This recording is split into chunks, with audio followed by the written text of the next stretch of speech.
What did influence you yourself? Or who or whom? Well, I was very lucky because I was brought up in a hippie commune with music 24 hours. And people with very open-minded towards music. What kind of music? Well, the typical, Jimi Hendrix, Cream, Janis Joplin, all those things. And that's, I guess, my roots or whatever. You still listen to them? No, I got bored with it when I was about 7 and thought it was about time to move on, I think that music was very good for that period, but it's got nothing to say now. But didn't it influence you? Or yeah, of course. Or? Yeah, of course, but not in a conscious way. I think everything that happens to you in your life influences you,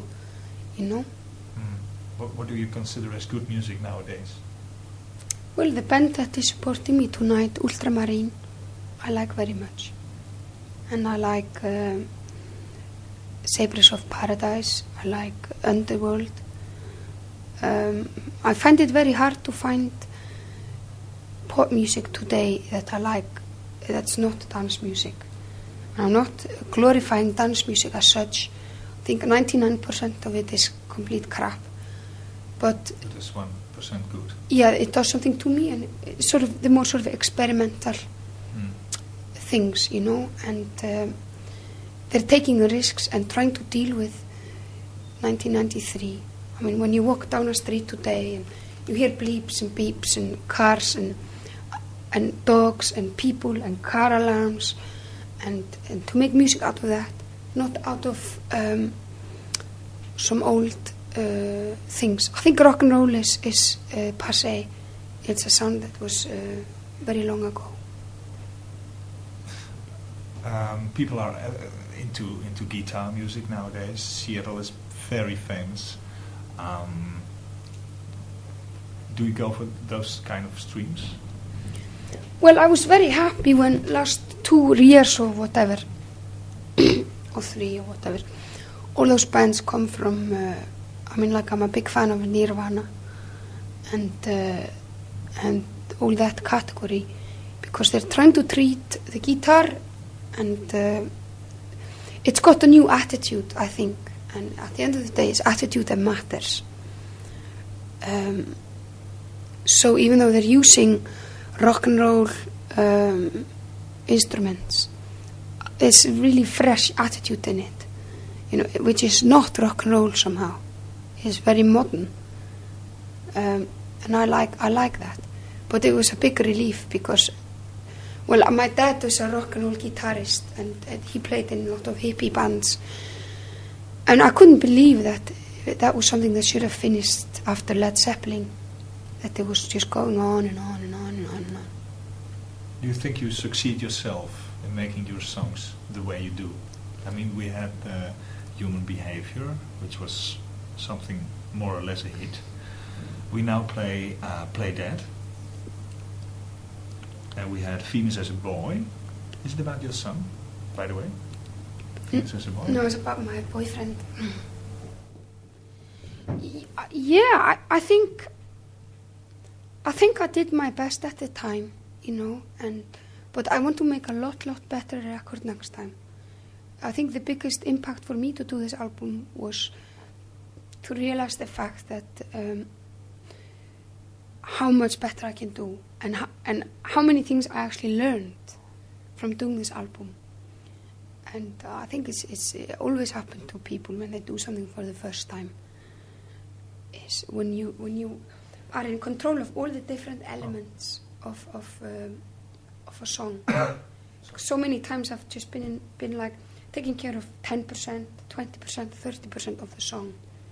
But to be able to have the whole thing is very challenging and very exciting. And I think I would do it differently next time around. You work with several people. Are you going to do it alone, all by yourself, to control every bit of it? Is that what you tell me? Yes or no. I think there's difference between being a control freak and between having a vision and making sure that everybody see the same thing as you do, And I believe in that. Without but still with equality, because I've worked with so many people in the past in Iceland, with troubadours, new music, contemporary music, experimental electronic music, all sort of different music, where there are other people's vision, which I'm trying to fulfill. And I think it's one of the most exciting things in music. And so basically, when I turn around to do my next album, I will be the person who's got the vision, if you want, but I will work with a lot of other people. So it's not like I'm completely controlling them or something like this, but just making sure that we are all playing the same song, you know.